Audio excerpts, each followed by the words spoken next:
ஆதரவு கோரியிருக்கிறார். அது தொடர்பாகவும் நாங்கள் பேச வேண்டியிருக்கிறது. எனவே உயர்நிலைக்குழு கூட்டத்தை நாங்கள் கூட்ட இருக்கிறோம். அதிகாரப்பூர்வமாக எப்போது என்று இன்றைக்கு அறிவிப்போம்.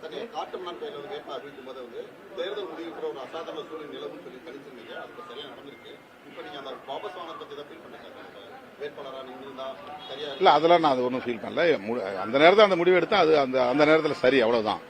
இப்ப பாரதிய ஜனதா கட்சி அல்லது அமித்ஷா, மோடி ஆகியோர் தமிழ்நாட்டு அரசியலுக்குள் தலையீடு செய்து குழப்பத்தை உருவாக்கி கொண்டிருக்கிறார்கள்.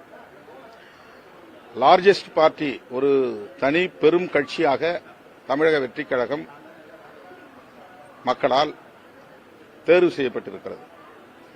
எனவே அவரை பதவியேற்க அனுமதிக்க வேண்டும். அதுதான் அரசியலமைப்பு சட்டம் காட்டுகிற வழிகாட்டுதல். அவர் ஆதரவு கோரிய நிலையில் இன்னும் அது தொடர்பாக ஆளுநர் எந்த முடிவையும் எடுக்காமல் இங்கே குழப்பம் உருவாவதற்கு இடம் கொடுக்கிறார். இது ஏற்புடையதல்ல. அடுத்து, தாவேகாவுக்கு ஆதரவு தெரிவிக்கக்கூடியவர்கள் யார் யார் என்ற பட்டியலை ஆளுநர் கோர முடியாது. உனக்கு யார் சப்போர்ட் பண்றா, 118 கொண்டு வந்து ப்ரூவ் பண்ணிட்டு அப்புறம் நீங்க பதவி ஏற்புக்கு வாங்க அப்படின்லாம் சொல்ல முடியாது. அவர் நான் ஆட்சி அமைக்க அவர் கோருகிறார். ஏன்னா எனக்கு 108 இடங்கள், நான் லார்ஜஸ்ட் பார்ட்டியா இருக்கிறேன் அப்படின்னு சொல்றாரு. அப்ப அவரை பதவியேற்க அனுமதிக்க வேண்டும். அவருக்கு அப்சல்யூட் மெஜாரிட்டி இருக்கா என்பதை சட்டமன்றத்தில் தான் அவர் நிரூபிக்க வேண்டும். சட்டமன்றத்தில் நிரூபிப்பதற்கு அவரை அனுமதிக்க வேண்டும்.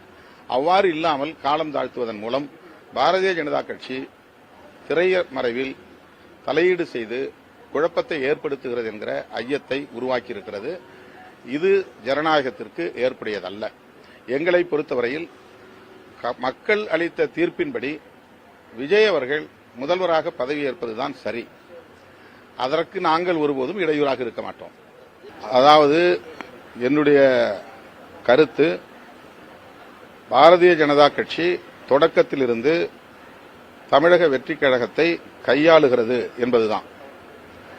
இப்ப இல்ல, தொடக்கத்திலிருந்து. அது என்னுடைய யூகம் கூட நீங்க வைத்துக் கொள்ளலாம். நான் அப்படி நம்புகிறேன்.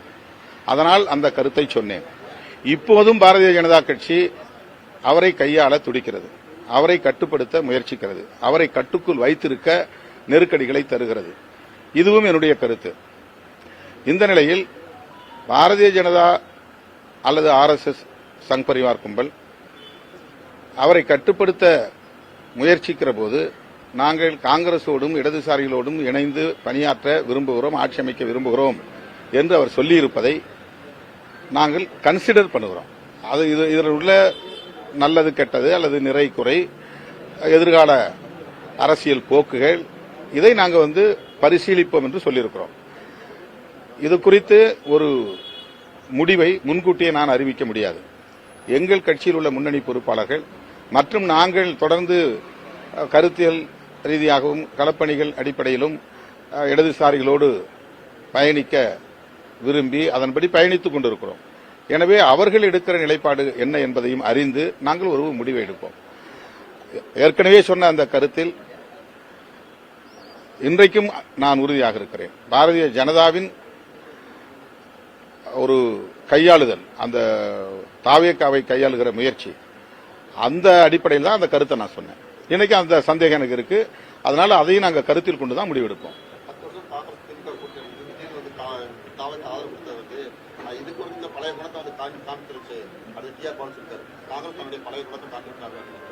அது காங்கிரசுக்கும் திமுகவுக்கும் இடையிலான பிரச்சனை. அவர்கள்ட்ட நீங்க கருத்து கேளுங்க. அதுல நான் கருத்து சொல்லுவேன். இதெல்லாம் தான் நான் சொல்றேன். இப்ப ஏன் பாதுகாப்பு அவர் கேட்கல, அவருக்கு இவங்களா கொடுத்தாங்க. அப்ப பிஜேபியினுடைய ரோல் என்ன? அவர் யூனியன் கவர்மெண்ட் போய் பாதுகாப்பு கேட்கல, அல்லது போலீஸ்ட போய் அவர் பாதுகாப்பு கேட்கல, அவருக்கு கோர்ட்ல போய் அவர் பாதுகாப்பு கேட்கல, எனக்கு இசட் பிரிவு பாதுகாப்பு வேணும்னு அவர் எங்கேயும் போய் கோரிக்கை விடல. இவங்களா பாதுகாப்பு கொடுத்தாங்க. இப்ப எதுக்காக இவங்களா வித்ட்ரா பண்றாங்க? இப்ப என்ன நெருக்கடியை இவர்கள் தர முயற்சிக்கிறார்கள்? இப்ப மறுபடியும் விஜய் அவர்களை தன்னுடைய கைப்பாவையாக வைத்துக் கொள்ள பாரதிய ஜனதா முயற்சிக்கிறது. ஆளுநரும் அதற்கு ஏற்ப செயல்படுவது போல் தெரிகிறது. உடனடியாக அவரை பதவியேற்க அனுமதிப்பதுதான் அரசியல் சட்டப்பூர்வமான கடமை.